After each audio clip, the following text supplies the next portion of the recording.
Warriors down 5. Curry.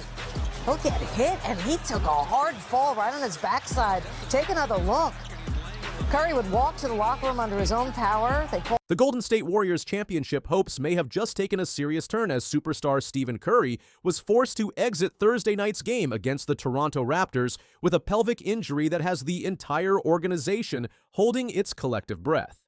The two-time MVP crashed hard to the floor late in the third quarter, landing directly on his tailbone in a moment that instantly silenced the Chase Center crowd and sent shockwaves through the NBA world.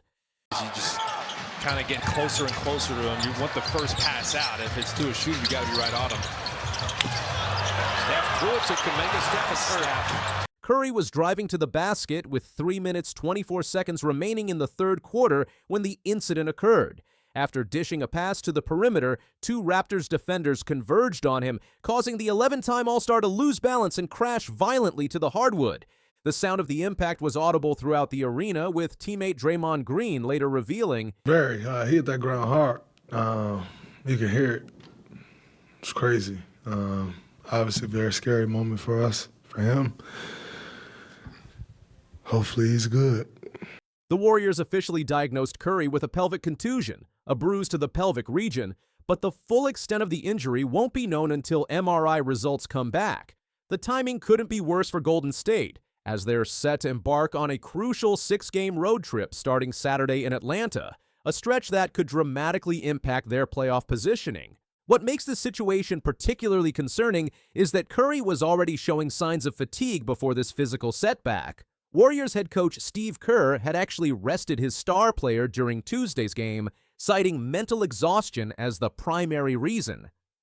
The last 3 games, I think he's been tired, but it's more of a mental and emotional fatigue than physical, Kerr explained. He's fine physically. When he's emotionally tired, it affects his decision-making. He's a little bit out of sorts. According to Kerr, Curry actually attempted to convince the coaching staff to let him return to the game. He thought he might be able to come back, and we just decided not to risk anything, and so hopefully it's not bad, but he's getting imaging right now. This competitive fire has defined Curry's career, but the Warriors' long-term goals clearly outweighed any short-term benefits of having him back on the court for the final quarter. When asked about Curry's availability for the upcoming road trip, Kerr was non-committal, deferring to the team's medical staff. Rick Celebrini, Warriors' Director of Sports Medicine and Performance, makes all those decisions based on his evaluation, Kerr stated. At this point, it's all speculation. This cautious approach suggests the Warriors aren't taking any chances with their franchise cornerstone. Yeah, he went down into the training room with Rick, and Mike just told me just now that Steph thought he'd be okay to come back in, and the decision was made not to risk it. Before the injury, Curry had scored 17 points on efficient 6 of 8 shooting against the Raptors, right in line with his season average of 24.3 points per game. The Warriors ultimately managed to overcome his absence, securing a hard-fought 117-114 victory over Toronto to improve their record to 41-29. But the win felt secondary to concerns about their leader's health. The Warriors have been on a tremendous run recently, winning 9 of their last 10 games to solidify their playoff positioning in the competitive Western Conference. A significant portion of that success can be attributed to Curry's consistent brilliance. He scored in double figures in 57 of his 59 appearances this season. Any extended absence would severely test Golden State's depth and resilience. Shooting 41% on threes, by the way. Post. Well, now you already let him see one go in as a great shooter. Castleton was closer that time, but he's unfazed. Baji answering with the triple. So the Warriors are 6 of 9. Scotty Barnes from the elbow. He's definitely got that in his game. You want to see if you can bait him into some longer jumpers. When he gets closer to the rim, his touch gets better. That's just the greatest shooter in the world right there. Steph lasers in the 3. See, you can throw. Fortunately for the Warriors, they do have other weapons to lean on while Curry recovers. Draymond Green tied his season high with 5 3-pointers and finished with 21 points, 7 rebounds, 5 assists, and 4 steals in Thursday's win. Jimmy Butler III recorded a triple-double with 16 points, 11 rebounds, and a season-high 12 assists, while Jonathan Kuminga added 16 points. The emergence of rookie Quinton Post has also provided an unexpected boost. The first-year player knocked down a career-high 6 three-pointers against Toronto, finishing with 18 points off the bench. His floor-stretching ability could prove vital if Curry misses significant time, as the Warriors will need additional perimeter scoring to compensate for the absence of the greatest shooter in NBA history. Golden State's performance after Curry's exit showed both their vulnerability and their resilience. They surrendered their lead initially, falling behind 105-104 with 7 minutes 31 seconds remaining in the fourth quarter, but rallied for a critical victory. The team closed the game on a clutch note, making 7 of 8 free throw attempts in the final 2 minutes to seal the win. The injury comes at a crucial juncture in the Warriors' season.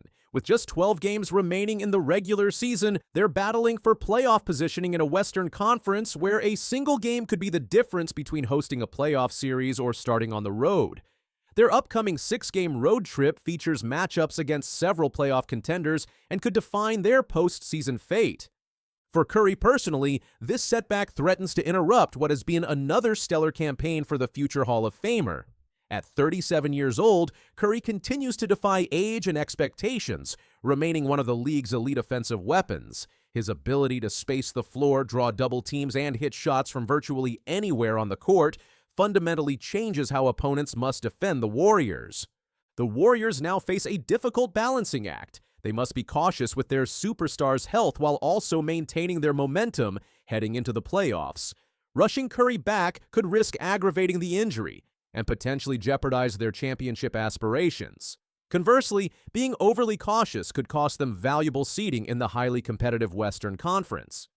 After the game, the Warriors' social media accounts tweeted a simple yet concerning update. Stephen Curry, pelvic contusion, will not return to tonight's game. That brief statement sent Warriors fans worldwide into a state of anxiety, wondering when they might see their beloved star back on the court. Curry's injury comes at an unfortunate time, just after a rest day meant to keep him fresh for the playoff push. What began as load management has now turned into a recovery concern. As fans await MRI results, they can find some hope in the Warriors' performance without him. Tightened defense and a balanced offensive effort suggests they can manage a short-term absence. The road ahead won't be easy for Golden State. Atlanta presents a tough matchup to begin their 6-game road trip, and the schedule doesn't get any easier from there. Every game becomes increasingly critical as playoff seeding hangs in the balance, and the Warriors' ability to adapt without their floor general will be severely tested if Curry misses extended time. What do you think this injury means for the Warriors' championship hopes? Can they survive a potential Curry absence during this crucial stretch of the season? Will Steve Kerr's careful management of his star players' workload pay dividends in the recovery process? The answers to these questions may well determine whether Golden State's season ends in championship glory or playoff disappointment. Number one, to avoid multiple flights, including a trip to high elevation in Denver after tonight's game here in Milwaukee. The Lakers, as you see, are going to play a brutal stretch starting tonight of 6 games in 8 days. The second reason is to take advantage of him being home. Obviously, the comforts of sleeping in his own bed, be able to rehab in his own facility.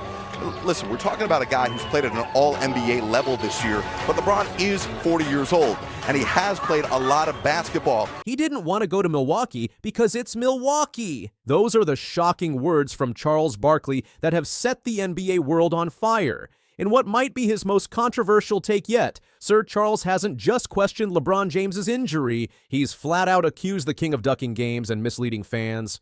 Tonight, we're breaking down the explosive comments that have Lakers Nation up in arms and NBA analysts divided. Welcome back to NBA Insider, where tonight we're talking about the war of words that has everyone talking. This was LeBron James on Charles. He's a hater. What makes what he says credible? Because he's on TV? I'm not going to let him disrespect my legacy like that. I'm not the one who threw somebody through a window. I never spit on a kid. I never had unpaid debt in Las Vegas. I never said I'm not a role model. I'm tired of biting my tongue. There's a new sheriff in town. Charles Barkley, never one to hold back, has stunned viewers with his brutally honest assessment of LeBron James's recent decision to fly back to Los Angeles instead of continuing on the Lakers road trip. What started as a routine injury update quickly escalated when Barkley went on an unfiltered rant questioning not just LeBron's travel plans, but potentially his commitment to the team during a grueling part of their schedule. The Lakers are in the midst of a brutal stretch, 6 games in just 8 days, a schedule that would test any team's endurance. When TNT's Jared Greenberg reported that LeBron James had returned to Los Angeles after the Brooklyn game due to a groin injury, mentioning factors like avoiding Denver's high elevation and getting comfort at home, it seemed like standard injury management for a 40-year-old superstar. But Charles Barkley wasn't buying it. Not one bit. Barkley began with heavy sarcasm dripping from every word. "I just hope they survive. They act like, listen, man, they're not flying commercial. They're not flying Southwest." As his fellow TNT analysts laughed uncomfortably, Barkley was just getting started. What came next left everyone stunned. He wasn't going to play anyway. LeBron's probably out for the rest of the season. I don't see him coming back. Yes, you heard that right. Charles Barkley, an NBA Hall of Famer and one of basketball's most prominent voices, essentially accused LeBron James of exaggerating an injury and suggested he might be done for the year.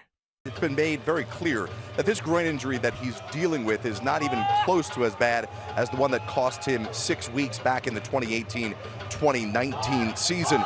But Barkley wasn't finished. He saved his most explosive claim for last. And he stayed in New York because it's New York. He didn't want to go to Milwaukee because it's Milwaukee. That's why he flew back home. Stop it, man. These guys be juicing y'all up all the time. In one shocking outburst, Barkley didn't hold back, accusing LeBron James of exaggerating his injury, deliberately avoiding Milwaukee, abandoning his team during a critical schedule stretch, and misleading everyone about his real reasons for returning to LA early. Examining LeBron's injury provides crucial context to Barkley's controversial claims. At 40 years old, James has sustained an impressive workload this season, following his Olympic gold medal run with Team USA while maintaining elite performance levels across statistical categories. The groin injury in question occurred during the Lakers' Brooklyn game, resulting in a day-to-day designation. Sources close to LeBron indicate this isn't as severe as his previous groin injury that caused an extended absence. Medical experts confirmed Denver's high altitude could genuinely worsen inflammation and complicate soft tissue recovery, lending credibility to the official explanation that Barkley dismissed. The Lakers' schedule presents a legitimate challenge as the only NBA team facing 6 games in 8 days, an extraordinarily demanding stretch even with modern recovery methods. Notably, Rui Hachimura and Jackson Hayes also returned to Los Angeles early instead of continuing the road trip, raising questions about Barkley's Milwaukee avoidance theory. Are these role players supposedly ducking Wisconsin too? Social media immediately erupted following Barkley's comments. Lakers fans expressed particular outrage, with one commenting, "Chuck is a Lakers hater for life," capturing widespread sentiment among the fan base. Another confused fan wrote, "ESPN should change their mind and cut these bums off the air next year." Apparently unaware, Barkley appears on TNT. Some reactions turned personal. This fat slob hates the sport he covers. Maybe if he wasn't such a degenerate gambler, he could have retired years ago. However, Barkley found support from others appreciating his candor. People hate Chuck because he real Lowell bro, always speaking facts. The Barkley-James relationship provides essential background. Though not sworn enemies, they've had numerous public disagreements over LeBron's career choices, from the decision to his perceived influence on team management, which Barkley once called inappropriate and whiny. LeBron has counterattacked, telling reporters, "I'm not going to let him disrespect my legacy like that. I'm not the one who threw somebody through a window. I never spit on a kid. I never had unpaid debt in Las Vegas." This latest criticism represents another chapter in their ongoing tension, a basketball legend from yesterday challenging today's superstars' approach.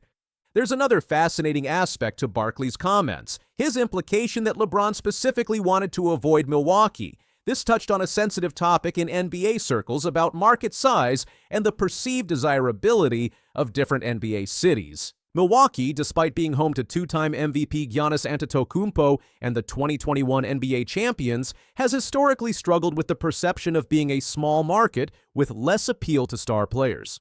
Barkley's suggestion that LeBron preferred the glamour of New York or Los Angeles over Milwaukee plays into a larger narrative about player preferences and market inequalities in the NBA. It's worth noting that LeBron has never publicly expressed any negative opinions about Milwaukee as a city. In fact, he's spoken highly of Giannis and the Bucks organization on numerous occasions. At the core of this Barkley-LeBron controversy lies a fundamental basketball philosophy divide. Old-school purists, represented by Barkley, believe players should endure discomfort, travel with teammates regardless of playing status, and only sit out with significant injuries. The modern approach, meanwhile, embraces strategic rest, load management, and preventative care to extend careers, particularly for veterans like LeBron, who've logged unprecedented minutes over decades. This philosophical clash explains the passionate reactions to both LeBron's decision and Barkley's criticism. Neither side easily concedes ground in this evolving debate about player preservation versus traditional toughness. Looking beyond this specific incident, Barkley's comments fit into a broader pattern of former players criticizing today's stars for perceived special treatment and diminished resilience. Similar controversies erupted around load management just last season, eventually prompting Commissioner Adam Silver to implement policies ensuring star availability for nationally televised games.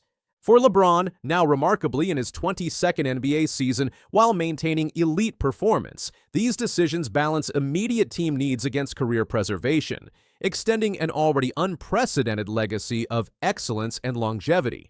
According to reports, LeBron is scheduled for reevaluation early next week, with updates on his status forthcoming. The Lakers must meanwhile navigate their punishing 6 games in 8 days gauntlet without their cornerstone player. For Barkley, these comments further cement his reputation as basketball's most unfiltered analyst, beloved by some for his candor, criticized by others for perceived unnecessary provocations. As this story develops, one certainty remains. The relationship between basketball legends past and present continues evolving in complex ways. Barkley's willingness to publicly challenge James demonstrates his belief that no player, not even the all-time scoring leader, deserves immunity from criticism. Whether you view Barkley as speaking truth to power or simply stirring controversy for ratings, his comments have again positioned him at the center of basketball discourse. For LeBron, at 40 with nothing left to prove, perhaps commentators' opinions, even from Hall of Famers, simply don't resonate as they once might have. What's your take? Is Barkley right to question LeBron's commitment, or is he failing to understand modern player management? Let us know in the comments below.